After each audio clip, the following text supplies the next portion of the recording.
네, 머신러닝 10강 파트 3에서 다음과 같이 영화 리뷰에 대한 긍정, 부정을 추정하는 머신러닝을 이어가도록 하겠습니다. 첫 번째로 파이프라인에서 설명드리게 될 텐데요.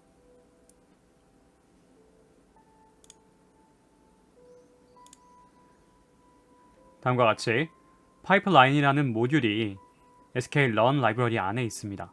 그리고 이 모듈로부터 파이프라인이라고 하는 클래스를 임포트 해올 수 있습니다. 여기서 P에다가 똑같이 붉은색으로 하이라이트한 이유는 여기는 소문자, 여기는 대문자이기 때문입니다. 제가 여러가지 이런 임포트 해오는 과정들에서 클래스의 경우 구분하기 위해 앞에 대문자로 표현되어 있는 경우가 많다는 것을 알게 되었습니다. 또한 가독성을 위해서 이렇게 로지스틱 리그레션과 같이 각 단어의 첫 레터에 대문자를 놓는 것을 활용하는 것도 본 적이 있거든요. 그러니까 조금 클래스는 대문자와 관련이 있겠다라고 볼 수도 있는 거예요. 물론 예외적인 경우도 있을 수 있습니다. 제가 모든 케이스를 다 확인한 것이 아니어서 그냥 참고해 주시면 좋을 것 같고요. 자, sklearn 그 공식 문서에서 확인해 본 바와 같이 다음과 같은 구조를 가지고 있고요. 클래스이며 아규먼트로 steps, 즉 단계를 넣어줘야 되고요. 그 외에 메모리는 캐싱과 관련된 것인데 중요한 사항이 아니라서 지나가도록 하고요. verbos는 verb, 즉 동사, 이것과 같은 어원을 갖고 있는데 말이 많은 이라는 의미 갖고 있습니다. 자, 여기에 어떤 클래스가 있는데 말이 많다라는 것은 무엇의 뜻일까요? 바로 지금 상황을 다 설명해 주도록 그런 성격을 부여하는 겁니다. 화면에 출력해주고 그런 것인데, 그러면 이제 실제로 중요한 연산 자체는 느려질 수도 있기 때문에 이 verbos는 우선 디폴트로 force로 시작하는 것입니다. 원하는 경우 이것을 출력할 수도 있다는 것이겠죠. 그래서 결론적으로 데이터 처리, 분류 등의 여러 가지 스텝들이 있을 거예요. 그 스텝들을, 그 단계들을 묶어서 하나의 물이 흘러가는 파이프라인처럼 만든 겁니다. 그것이 클래스 형태여서 결국에는 다음과 같이 인스턴스를 만들 수도 있는 거죠. 자, 파이프라인 하고 괄호를 한 다음에 그 안에 이 스퀘어 브래켓, 사각 괄호가 있다는 점, 그리고 요 각각의 어떤 스텝들이 있게 되는데 요 스텝들이 이 벡트로 혹은 CLF로 각각의 별칭을 갖게 됩니다. 여기서 랜덤 스테이트가 또 반복되어 나와서 잠깐 언급드리면 랜덤 언더바 스테이트라는 것은 이 숫자가 0이거나 none이라고 되어 있으면 랜덤하게 지정되는 것이고요. 이것이 0 초과된 숫자, 1부터 시작해서 특정 숫자가 들어가게 되면 해당 숫자가 들어갈 때는 똑같이 유지되어 결과가 나오도록 만듭니다. 예전에 시드가 약간 그런 역할을 했잖아요. 특정 숫자를 넣으면 그 숫자에 맞춰져서 출력이 나오게 되고 특정 숫자를 넣지 않게 되면 계속 랜덤하게 나오는 그런 느낌이라고 보시면 되고요. 그래서 우리가 실제로 지금 파이프라인 통해서 클래시피케이션을 해갈 것이기 때문에 여기서는 랜덤 스테이트를 0이라고 지정하여 랜덤하게 계속 다른 결과가 나오도록 확인해 보는 것입니다. 이 파이프라인, 이러한 파이프라인 형태로 묶어서 보낼 것이다. 그리고 그러한 여러 가지 스텝스들이 하나의 파이프라인을 만들 텐데 이 파이프라인이 꼭 하나라는 법은 없겠죠. 다양한 파이프라인들이 만들어져서 그것이 적재적소에 활용될 수 있겠다라고 기억해 두시면 좋을 것 같습니다.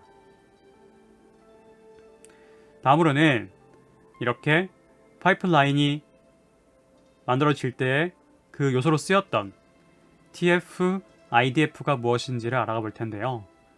이것은 Feature Extraction 모듈 안에 있는 서브 모듈인 .text 서브 모듈 안에 존재하는 것입니다.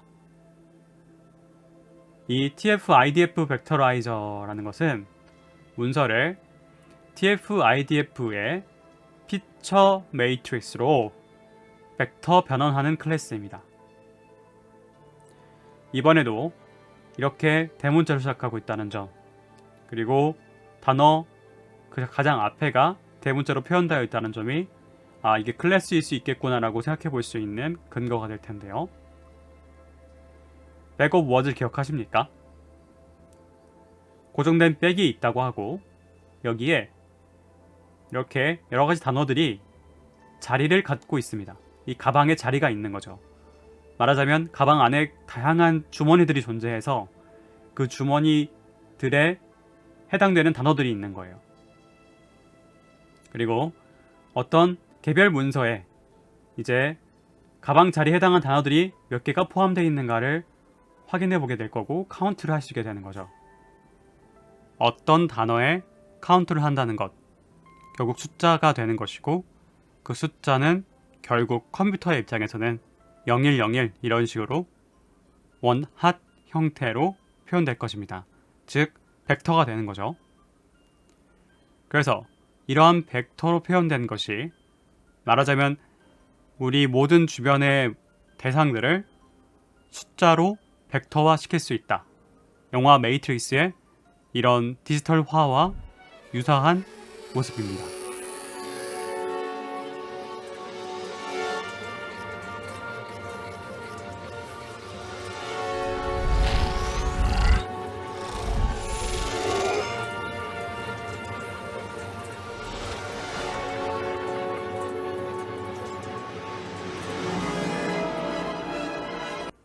이때 단순하게 카운트를 하느냐 아니면 다른 요소를 고려하느냐가 이 벡터화 방법의 종류가 될 텐데요.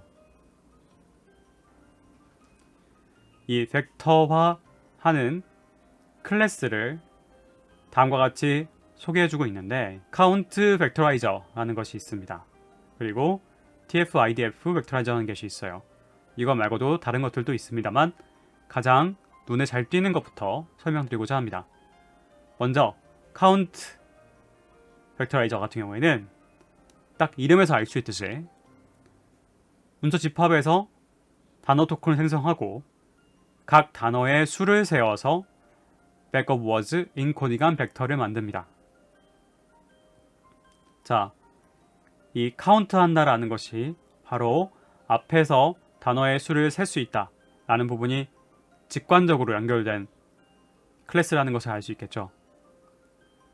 그런데 이 TF, IDF 방식은 그냥 단순히 세기만 하는 것이 아니라 단어의 중요도를 조정한 BOW 벡터를 만듭니다. 실제로 사용할 때는 아래와 같이 sklearn 라이브러리 안에 있는 feature extraction 모듈 안에 있는 텍스트라고 하는 서브 모듈 아래에 있는 클래스 이렇게 사용되는 겁니다. 그래서 아래와 같이 설명이 되어 있고요.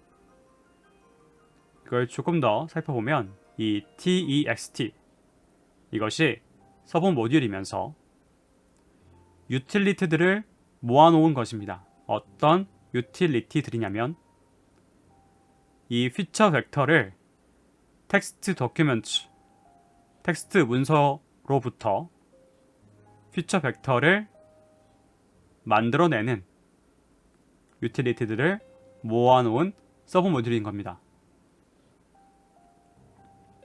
그래서 단순 단어 빈도로 접근하는 것이 아니라 어떤 단어가 한 문서에서 많이 나타난 동시에 다른 문서에서는 잘 나타나지 않은 것까지 고려를 해야 됩니다.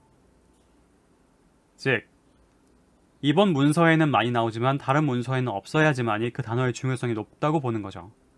만약에 모든 문서들에 공통적으로 많이 나오는 단어가 있다고 했을 때 이건 너무 일반적인 단어들일 수도 있습니다. 예를 들면은 뭐 to, for 이런 것처럼 영어에서 절대 빠질 수 없는 뭐 the, 식의 아티클들, 뭐 다양한 어떤 용도를 가지고 있는 단어들이 있잖아요. 그런 단어들은 이제 중요도가 낮게끔 조정을 해줘야 된다는 거죠. 그것이 이름이 term frequency, 어떤 용어의 빈도수이면서 inverse document frequency, 어떤 문서에 대한 frequency를 고려한 것입니다. 상세한 식은 지금처럼 머신러닝 전체를 알아가는 것이 아니라 나중에 자연어 처리 수업 같은 곳에서 더 상세하게 알아갈 수 있을 것입니다. 이제 그야말로 막바지에 도달했습니다. 지금까지 파이프라인을 벡터라이저와 로지스틱 리그레션 클래시파이어의 연결이라고 전달드렸는데요. 이것에 대한 인스턴스를 LR_TF-IDF로 선언했고, 이것이 다시 그리드 서치 CVE의 아규멘트로 들어가게 됩니다. 즉, 이제 최적의 결과를 내기 위해서 그리드 설치를 하게 되는데, 이때 크로스 밸리데이션을 하겠다. 그 부분을 미리 말씀드리겠고요. 이러한 실제 머신러닝 유효성 확인에 대해서 다음 시간에 조금 더 상세히 말씀드리도록 하겠습니다. 오늘도 고생 많으셨습니다. 다음 시간에 뵙겠습니다. 오늘도 웃는 하루 되시길 바랍니다.